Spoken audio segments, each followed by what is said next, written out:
இன்னைக்கு எக் சேலஞ்சோட டே 28 back 8 video வர கொஞ்சம் லேட் ஆகிடுச்சு, சாரி. இன்றைக்கி நம்ம பார்க்க போகிற பேக் உங்கள் ஹேரை நல்லா சாஃப்ட் அண்ட் ஷைனி ஆக்கும், ஸ்கேல்ப்பை நல்லா க்ளீன் பண்ணி கொடுக்கும், ஹேர் க்ரோத்தை நல்லா பூஸ்ட் பண்ணும். அரிசி மாவை வச்சு இந்த பேக்கை எப்படி செய்யலான்னு தான் பார்க்க போகிறோம். வாங்க வீடியோக்குள்ளே போகலாம். ஒரு குக்கிங் பேனில் 5 டேபிள் ஸ்பூன் அளவுக்கு அரிசி மாவு ரைஸ் ஃப்ளோர் எடுத்துருக்கேன். அதுலேயே கொஞ்சம் கொஞ்சமாக ரைஸ் வாட்டர், அதாவது அரிசி கழுவுன தண்ணியை சேர்த்து கட்டிகள் இல்லாமல் நல்லா மிக்ஸ் பண்ணி அதை அப்படியே எடுத்துகிட்டு போய் அடுப்பில் வச்சிடலாம்.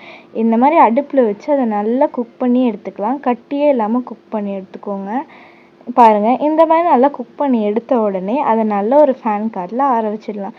இப்போது ஒரு மிக்ஸி ஜாரில் ஒரு முழு முட்டை, 1 டேபிள் ஸ்பூன் அளவுக்கு தயிர், 1 டேபிள் ஸ்பூன் அளவுக்கு லெமன் ஜூஸ், அப்புறம் நம்ம ரெடி பண்ணி வச்சுருந்த அரிசி மாவு பேஸ்ட்டை இதெல்லாம் நல்லா சேர்த்து அரைச்சி ஃபில்டர் பண்ணிக்கலாம். ஃபில்டரில் எதுவும் வராது, ஆனாலும் ஃபில்டர் பண்ணி எடுக்கிறது நல்லது.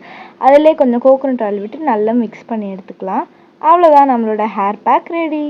ரைஸில் இருக்க ஸ்டார்ச் அண்ட் எக்கில் இருக்க ப்ரோட்டீன் உங்கள் ஹேர் க்ரோத்தை நல்லா பூஸ்ட் பண்ணி சாஃப்ட்னஸ் கொடுக்கும். தயிர் அண்ட் லெமன் ஜூஸ் உங்கள் ஸ்கேல்ப்பை நல்லா க்ளீன் பண்ணும்.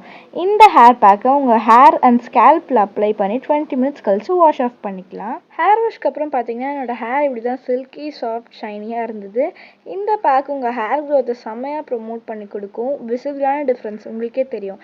அரிசி மாவை மட்டும் தீயாமல் குக் பண்ணி எடுத்தீங்க அப்படின்னா உங்களுக்கு செம்மையான ரிசல்ட்ஸ் கிடைக்கும். இந்த பேக்கை நீங்களும் ட்ரை பண்ணிவிட்டு எப்படி இருக்குன்னு மறக்காமல் கமெண்ட் பண்ணுங்கள். Don't forget to like, share, comment and subscribe.